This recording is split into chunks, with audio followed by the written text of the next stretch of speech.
Battle of Legends Volume 2.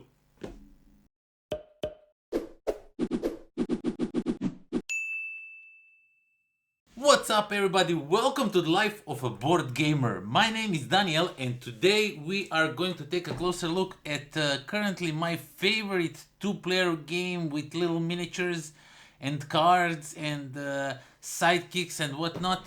And it is, of course you already know from the title, it is Unmatched Battle of Legends Volume 2. I had to remind myself what it is called. So when this was announced some time ago, unfortunately in Croatia we get this way later. Everybody saw already everything about it, but still, when I saw that Battle of Legends Volume 2 is here, I automatically wanted to have it. Anything unmatched, except of course you already know, if you are watching this channel, if you are watching my unmatched painting videos and reviews, Buffy set is really not something that I'm interested in, but this is, I was super interested at how this works, and I heard a lot of good things from the community and everything. So yeah, let's get down to the table. Let me show you what you get in this box, and then we'll talk some more about it. Okay, let's check out what Battle of Legends Volume 2 has for us in the store.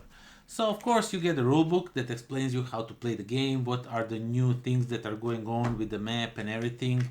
And this is a standalone expansion like all of them. Even though it is called Unmatched, you can match it with other games. Now, first is the board, and the board is unfortunately the same on both sides. This one has this like a hollow ring just to get more of the art. You just have like little colors on the edges, while this one has like a full color over the rings, which I like more, but we're going to talk about it a little bit later.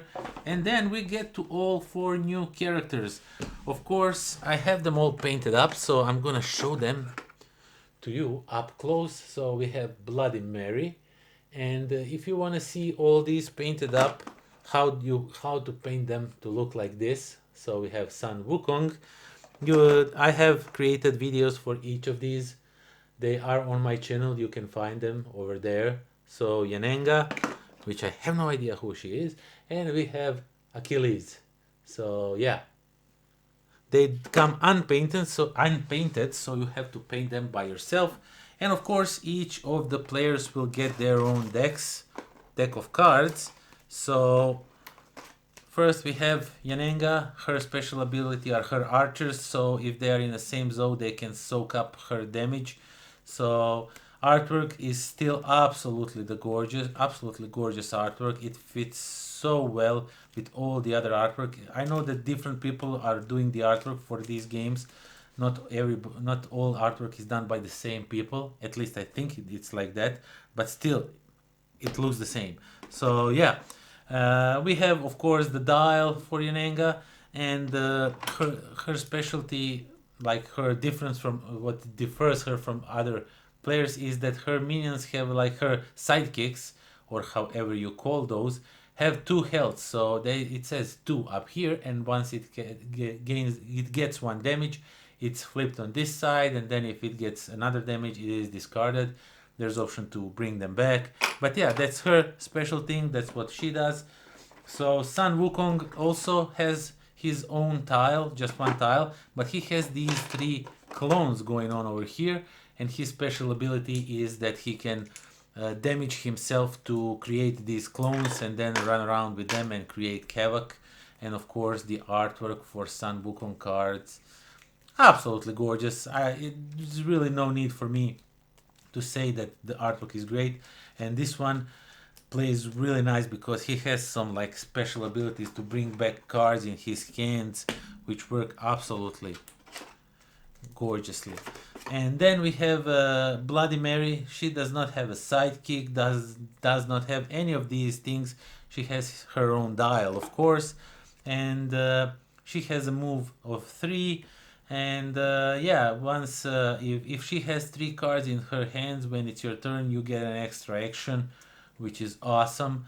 And her cards are really dark and sinister and bloody and gore. So I saw some people that they really don't like it, like this pool of blood and stuff like that. I don't mind it. I mean, Dracula has almost like the same thing going on, but this is like really gory. I don't mind it. It's just that I don't care much about her as a character. I really have no interest in the horror movies or anything like that. But yeah, it's really nice character to play with. And then we have Achilles.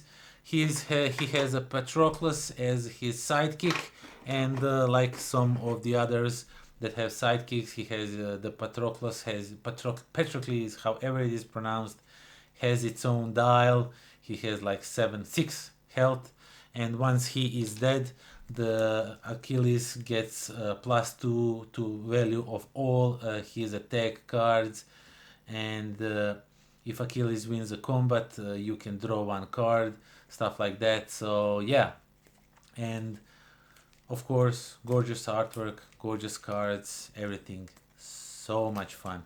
So yeah, that's everything that comes in this box. Okay, so that was Battle of Legends Volume 2 Unmatched, a new set for Unmatched. And yeah, I must say, I'm not pleased with all the things in here, unfortunately, but I'm not saying that it's a bad box. I'm just saying that still Cobble and Fog is my favorite set from this game, from this Unmatched series of games, because those characters are so much fun. Now, these characters are not bad at all. They all work very much differently, but I don't know who they are. Like Sun Wukong, I know Wukong from League of Legends way back when I played it. I know it's like some folklore thing going on, but I have no real interest in it. Yenenga, I have no clue who she is. I should have probably googled it before making this video, but that just goes. I have no interest to know who she is. I have no interest in it. Achilles, of course, everybody knows who's Achilles, and Yenenga. I knew that there's this girl from the ring, but I never knew her name. Now I know, yeah, and now I learned it, and now I know it. But yeah, the choice of characters was really odd for me. I mean, there's so much great characters that they could use instead of these like half known or unknown characters. At least to me, I'm speaking from my point of view. Have that in mind. So I'm not really that much. I'm not invested in these characters that much, but nevertheless, once you play with all these characters work very differently from all the other characters so far, and they are so much fun to play. Yenenga has these. She has these little sidekicks that have 2 health that we didn't have previously. So it is just a token that you just flip. You put it on a number 2, and then you flip it on a number 1. Once it is, it receives some damage, and next when he receives damage, he dies. And the good thing is, if they are in the same zone as you, you can cipher some damage onto them instead of her, so you can save yourself up for a turn or 2 of dying. So that's really interesting, fun mechanic to play. Sun Wukong has his like little clones, so 3 of them, and if you have all 3 of them on a board, it's an insane stuff going on, but you need to damage yourself to make clones, which is interesting. Achilles, as Achilles, he is really good, but he is like, people say that it's their favorite character. I don't like it for one reason. I mean, I don't like it. I don't prefer to play with it for one reason, because his ability is that he gets all his cards get super strong if Patroclus is dead. Patroclus, however it is pronounced. That's his sidekick. Once he's dead, he becomes super strong, and people just ignore his sidekick, just go straight for Achilles. I know what you will say, but then his sidekick can attack. Yeah, if you get the right cards and everything, but you really want him, like, that's weird thing to say, but you really want him dead, because then that way your character works better. And I find that ability strange, because it's not that it happens automatically. You have to like force other players to attack it. And once you read if players are unfamiliar with that character, if you are playing with Achilles against somebody and you tell him what the special ability of the Achilles is, they will probably just ignore your sidekick and just continue bashing on you if they can. Yenenga, not Yenenga, not Yenenga. Oh, I just realized I made an error. The girl from the ring, Bloody Mary. Not Yenenga, Bloody Mary. Yeah, I just realized my error, and I don't want to record everything from the start. So she, when Slaven, usually I play these games with Slaven, and when he played against me with her, he completely destroyed my Achilles. He just ate through me. She felt so overpowered. People say it's not. I just guess it's. I'm bad at this game. I play really bad this game. I have no tactical skills at all. But I enjoy this game still. No matter he whoops my ass every time. So I played with him all of my sets, all of my characters, and I still never won one game against him. So go figure. So yeah, Bloody Mary. She has this weird thing where if she has exactly 3 cards in her hand, she can get an extra stuff going on. And it's usually just she gets a lot of cards in her hand, so it's hard for her to like have 3 cards in hand.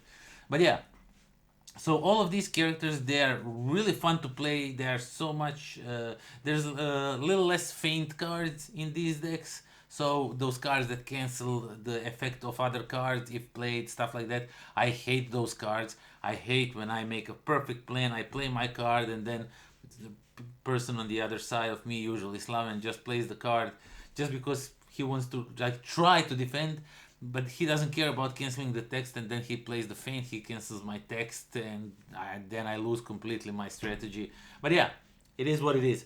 So some of them don't have those in, and I find that very nice. I sound like Borat now. Very nice.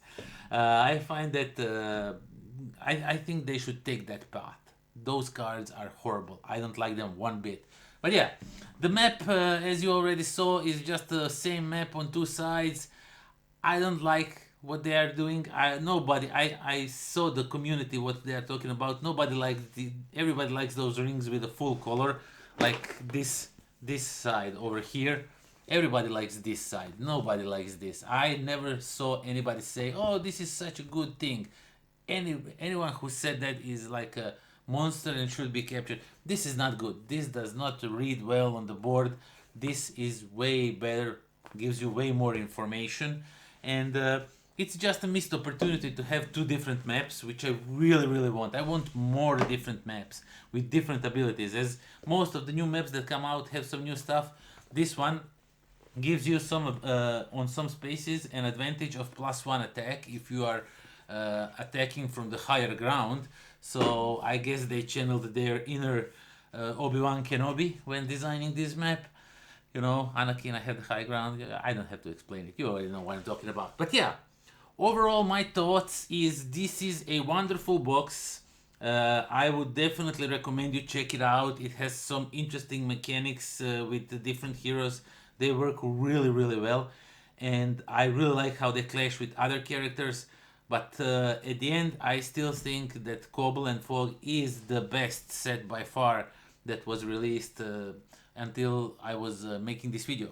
Maybe those new Marvel sets that are coming, maybe they will be better.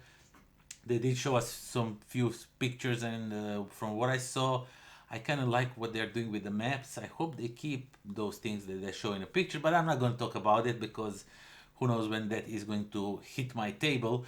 But you bet your ass when it does, I am going to review it. I am going to paint all the miniatures. So yeah, you can check out all the miniatures and how I painted them in the separate videos on this channel. I always release those first, then I do a review of the game. It's just a thing.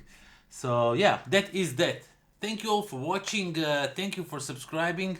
Although I have to notice that a lot of you who are watching these videos are not subscribed to my channel, and I'm not sure why is that, but I would like to guilt trip you with these numbers. Check out these numbers. That's awful. Like 90 something% of you are not subscribed. Like, let's get to at least 80, 75, and then I'll stop guilt tripping you into subscribing and try to lure you with different things to subscribe. So yeah, please do consider subscribing on this channel. It helps out a lot.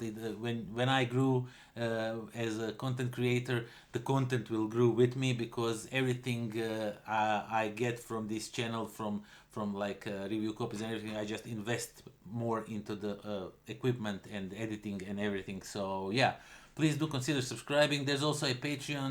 You can check it out at the end of this video. There's a link to it, so you can support me that way. And there are some stuff that I first put up over there, and then I released it slowly into the wild. So yeah, thank you all for watching. Thank you for subscribing, for considering supporting me on Patreon. So thank you for your time, and do join me next time when we are going to unmatch something else. And until then, pozdrav.